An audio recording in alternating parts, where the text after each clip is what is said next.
A partir de agora, a segunda metade da minha aula, eu passo a falar do Deus criado pelo homem.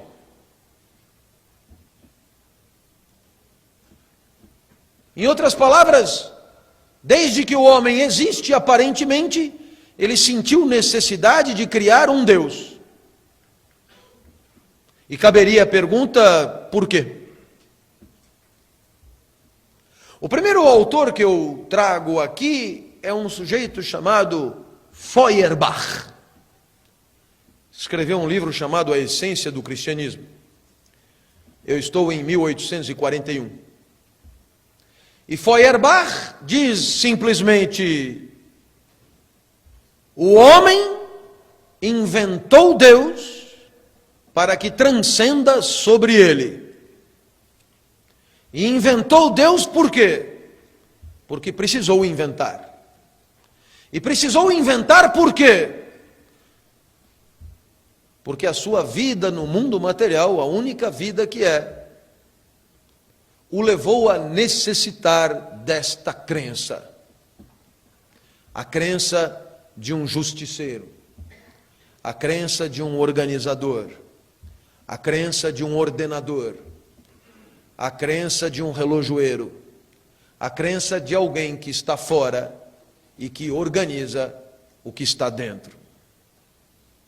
Feuerbach deixa muito claro: o homem inventou Deus porque nunca entendeu que a sua existência é exclusivamente consequência dele mesmo e da materialidade que o constitui.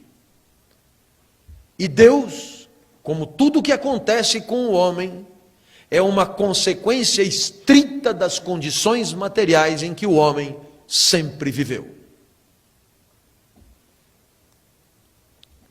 Logo depois de Feuerbach, um discípulo, certamente um discípulo que o superou, eu me refiro a Karl Marx.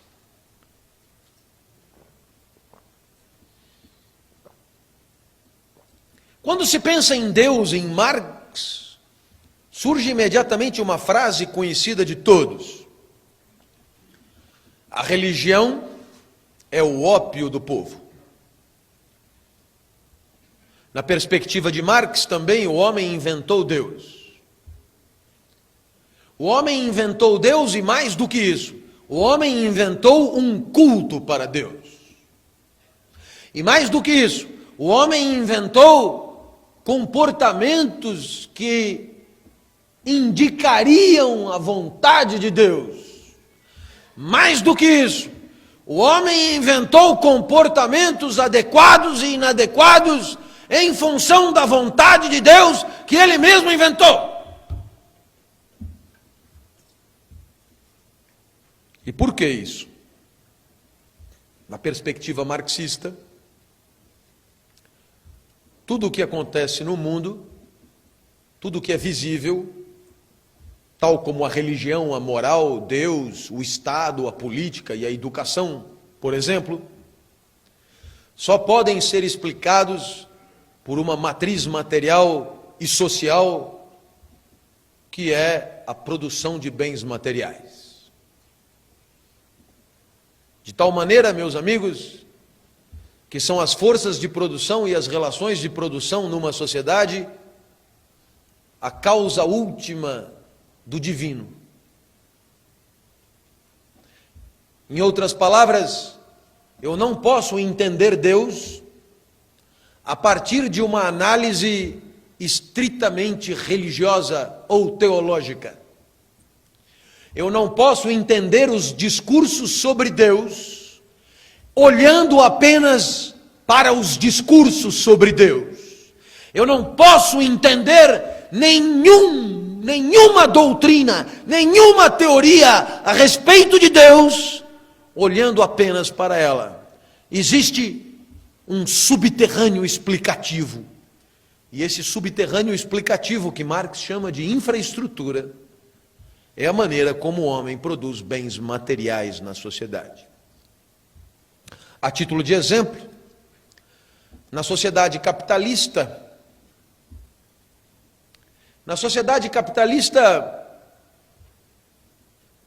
o homem produz bens materiais em função de um divisor.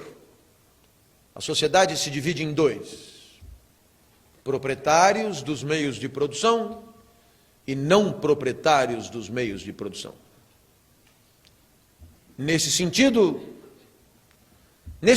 fica evidente que a compreensão de todos os fenômenos sociais, como o direito, como a moral, como a educação, dependem do entendimento de como os bens materiais são produzidos, ou seja, da relação entre proprietários e não proprietários dos meios de produção. Burgueses e proletários. E burgueses e proletários se relacionam conflituosamente. E por que se relacionam conflituosamente? Porque tem apetites excludentes. O burguês quer aumentar o seu lucro e o proletário a renda da venda da força de trabalho. Apetites excludentes. Então você percebe que burgueses e proletários se enfrentarão. Burgueses e proletários se enfrentarão numa luta de classe. E Deus é o resultado da luta de classe. Deus é uma consequência, entre outras, da luta de classe. Deus é um Deus burguês. E a religião é o ópio do proletariado. Você dirá, por quê? Ora, porque o burguês, ele ganha sempre a luta contra o proletário, porque ele explora o trabalho do proletário, ele detém as condições materiais de venda da força de trabalho. O proletário só trabalha se ele quiser, como ele quiser, quando ele quiser, onde ele quiser. E o proletário, além de tudo, costuma ser abundante. Assim, se não quiser, tem outro. Curiosamente, o proletário costuma saber se defender quando detém uma competência rara no sistema produtivo. Mas quanto mais rara é a sua competência, menos a sua resistência poderá ser de classe, e mais ela é individual. Portanto, o burguês explora e controla o trabalho do proletário, e portanto a luta de classe é uma dominação de classe. E o que é que Deus tem a ver com isso? Ora, meus amigos, poderíamos imaginar que a burguesia controla o proletariado na porrada, violência física.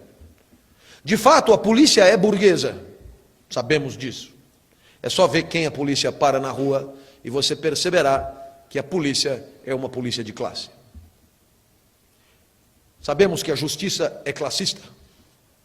É só dar uma chegadinha nos presídios e você perceberá quem é que está lá dentro. Mas a burguesia controla o proletariado não é porque detém a polícia, o governo, o exército, o corpo de bombeiros, etc. Porque não é batendo.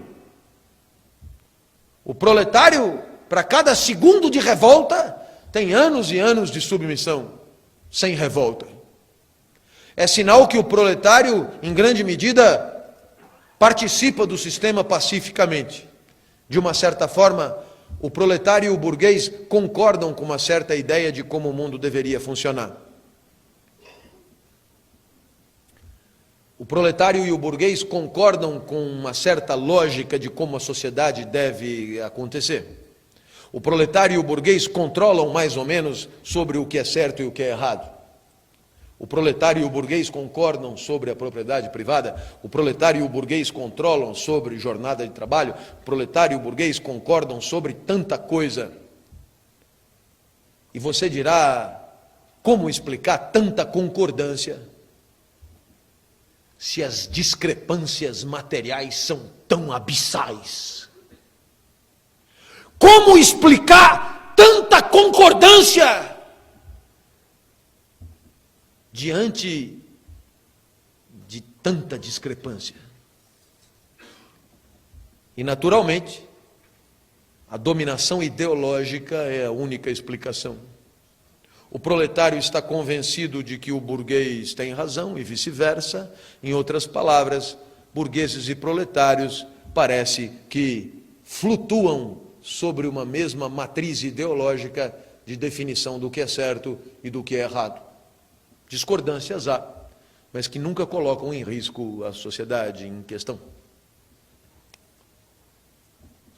Professor, e o que é que Deus tem a ver com isso? Ora, meus amigos, Deus contribui e muito para que as pessoas suportem a vida que lhes toca.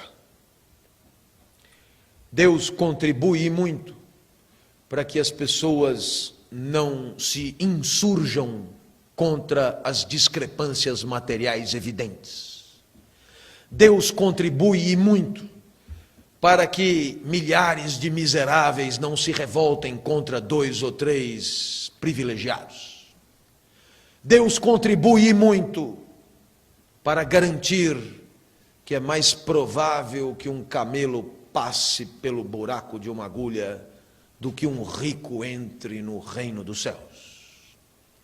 Deus contribui e muito para que não haja maiores exigências sobre uma repartição mais equidistante dos bens materiais sobre a terra. Portanto, Deus é, junto com o seu culto e as suas instituições, o ópio do povo, uma espécie de anestésico que impede a reivindicação do que obviamente seria reivindicável, isto é, menos privilégios e mais igualdade.